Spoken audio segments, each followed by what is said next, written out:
দেখিনি। শেষ ইচ্ছা? আরে মানুষটাই নেই, মইরা গেছে, তার আবার শেষ ইচ্ছা?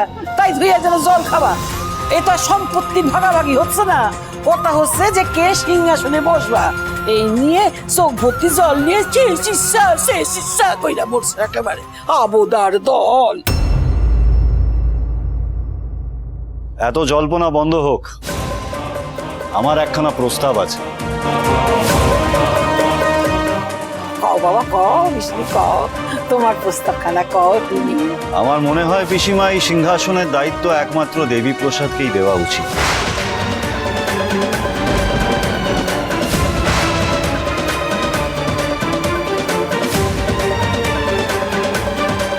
এই সিংহাসন একমাত্র তারই প্রাপ্য। এতদিন তো তাকে শুধু কোণঠাসা করে রাখা হয়েছে, এখনো তাই হচ্ছে। কিন্তু একটা কথা ভুলে গেলে চলবে না, যে যুদ্ধের যখন খবর আসে তখন কিন্তু গৃহবন্দী থাকা সত্ত্বেও দেবীপ্রসাদ কোনো দ্বিধাবোধ না করে স্বইচ্ছায় যুদ্ধক্ষেত্রে অবতীর্ণ হয়েছে। তাই তার মাতৃভূমির প্রতি ভক্তি নিয়ে আশা করি এই স্থানে কারুর কোনো রকমের সন্দেহ নেই। মানছি সে যুদ্ধক্ষেত্রে নিখোঁজ হয়েছে ঠিকই, কিন্তু খোঁজ নিলে তাকে খুঁজে পাওয়াও যায়। তাই আমাকে যদি জিজ্ঞেস করা হয় তাহলে আমি বলবো যে এই সিংহাসনের একমাত্র অধিকার দেবীপ্রসাদেরই আছে। দেবীপ্রসাদ প্রজাবৎসল নয়,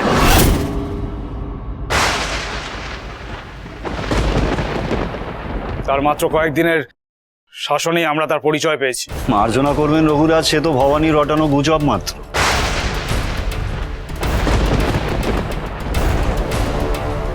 সে নিজেই সিংহাসন দখল করতে চায়, তাই এইসব রটিয়ে বেরিয়েছে। মুখ সামলে কথা বলো বিষ্ণুরাম, ভবানী মায়ের নামে একটা কটু কথা আমি শুনবো না।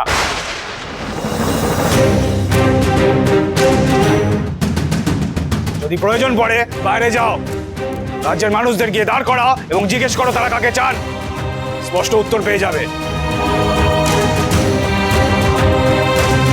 আর দয়া করে এই রাজসভায় বসে প্রকৃত রাজ সদস্যের মতো কথা বলো, তাহলে তোমার কথা গ্রাহ্য হবে।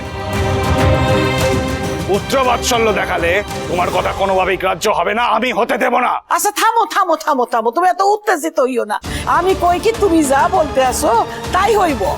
ঠিক আছে, ওই মাইয়াই বসবো সিংহাসনে, কিন্তু একখান কথা কও দেখি, একজন বেদবা মাইয়া আইসা সকলের সামনে একেবারে বিচার করব, এইটা কি হয়?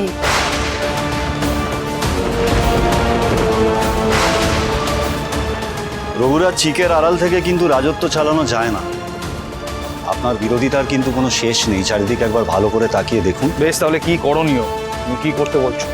আপনার মনে যখন এতই সংশয়, তখন ব্রাহ্মণ পণ্ডিতদের ডাকা হোক, তাদের মতামত নেবার পরে আপনি সিদ্ধান্ত নিন। হ্যাঁ ঠিক কথা কইছো, দণ্ডমুন্ডের কর্তা তারা, তারা আইসাই বিচার করুক যেটা ধর্ম না অধর্ম। বেশ, তবে তাই হোক।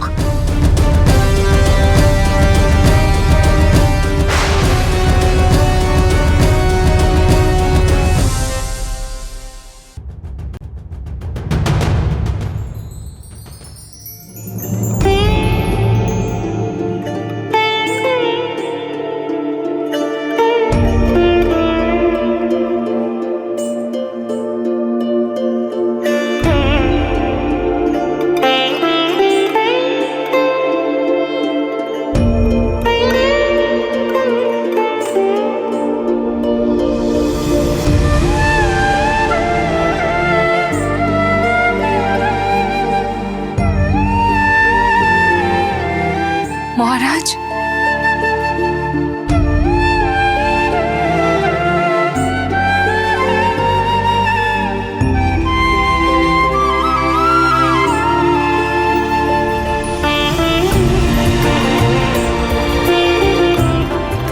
আপনি ফিরে এসেছেন। আসতে যে আমায় হতোই ভবানী, আমার রাজ নিচে চোখের জল শুকোচ্ছে না।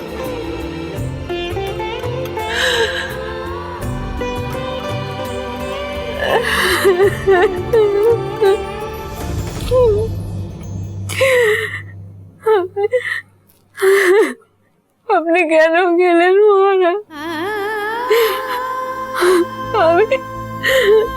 আমি আপনাকে ছাড়া বাঁচতে পারছি না।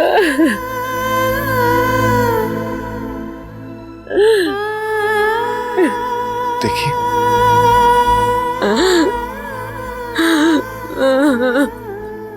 তোমায় বাঁচতে হবে ভবানী।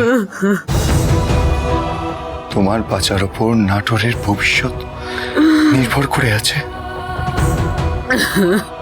নাটোরের প্রজা, নাটোরের অরক্ষিতা নারী কুল, তারা যে তোমার মুখ পানে চেয়ে আছে ভবানী। ভবানী, তুমি সকলের মা, আর মায়ের কাজ কি বলো তো? রক্ষা করা। এই কথা তো তুমি আমার থেকে অনেক বেশি ভালো করে জানো। ভবানী, ওঠো ভবানী, জেগে ওঠো। নিজের ব্যক্তিগত সুখের ঊর্ধ্বে ওঠো। এই রাজ্যের মানুষ যে খুব অসহায়, তাদের সহায় দাও ভবানী। তোমার বাকি জীবনের এই একমাত্র কর্তব্য হওয়াই উচিত। আমি আপনাকে ছাড়া খুব একা মহারাজ। আমি এত কিছু সামলাতে পারবো না, আমায় ক্ষমা করুন। এসো।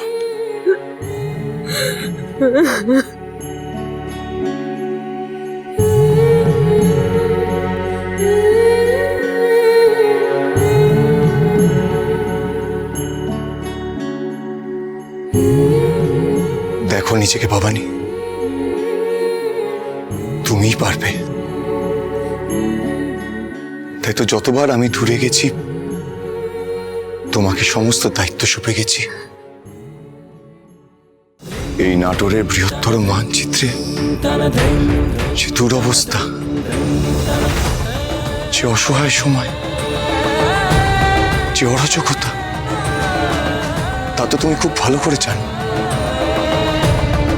ভবানী, তুমি তো কোনোদিন কুপমণ্ডক হয়ে বাঁচোনি। এই বিপদের সময় এমন ভাবে ভেঙে পড়ো না ভবানী। আর তুমি যদি হাল না ধরো, তাহলে কে হাল ধরবে বলতে পারো?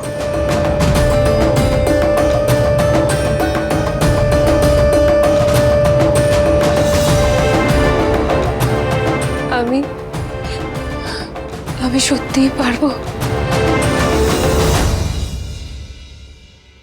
পারলে শুধু তুমিই পারবে। রাজ রাজেশ্বরী রানী ভবানী পারবে। ইতিহাসে লেখা থাকবে এমন ভাবে পারবে। তোমাকে পারতেই হবে ভবানী। আর আমি যে সারাক্ষণ তোমার পাশে আছি।